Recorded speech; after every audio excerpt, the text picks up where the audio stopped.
um, I was kind of that guy in college Okay. and settled with somebody who I thought I could be a good guy with and I could be the dutiful guy.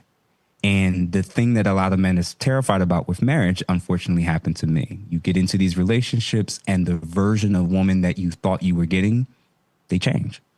And, before you know it, I had the experience that a lot of men unfortunately ended up experiencing, which is the loneliest I ever felt in my life was when I was married. And was it like a weight off your shoulders when you got divorced? Like, did you Oh feel free? God. Oh Yeah. God. I will touch on that and definitely my own content for sure. But Okay. no, it was the opposite because when you go from trying to be a city boy and doing your thing and having fun and it's different women every week Mm-hmm. to all right, now I'm married and Mm-hmm. stuff hits the fan, you functionally feel like you were robbed of what you thought you were going to get. You thought you were going to get this. And I'm like, wait a minute. So when I'm single, this is how women treat me. This is how often I get sex. This is how nice they are to me and how flirty. Like I'm getting all these great things that comes when I'm single. And then when we get familiar with each other and it's an everyday routine, things just shift and change.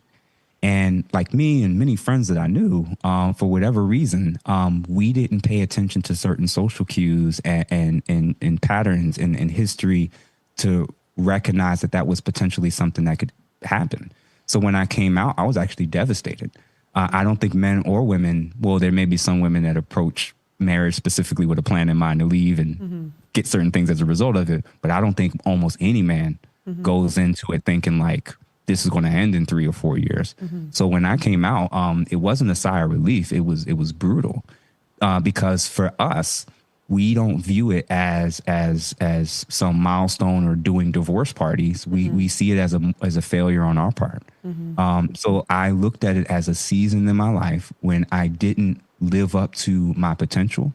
I probably put myself in that situation too soon, Mm-hmm. and in hindsight, it was like, yeah, I was devastated. I contemplated a lot of things about what the hell am I going to do with my life going forward. I felt like life was over at that point. So it was brutal. But luckily, we were both still younger. We didn't have any children. Yeah. We didn't have any major assets. So it was a pretty clean, even split. But no, no, no, no, Do no, no. you do Yeah, you think men can have that lesson without going through it?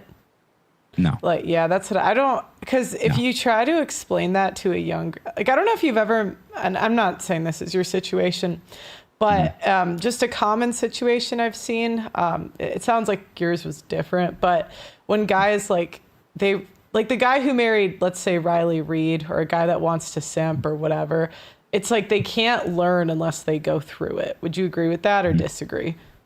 I do. And I think that actually, shockingly enough, applies to both men and women Hmm. more often than not. People tend to operate where they truly do believe that they need to know why they should do or not do something. They have to get it. And it's just, I almost want to say it's like a rite of passage where Yeah. the difference, now what I will say is the difference of how it typically impacts men and women. Men, where it impacts them to the degree where they can't recover from it, usually take themselves out of this life. Yeah. Men who go through it and overcome end up being much better, much more accomplished, much more driven versions of themselves.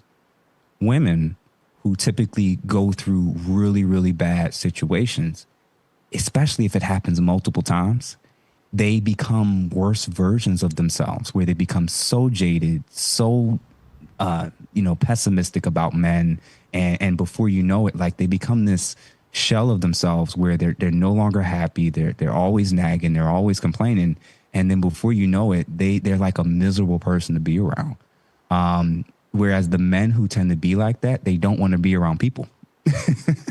So that's kind of some of the key things I've kind of noted.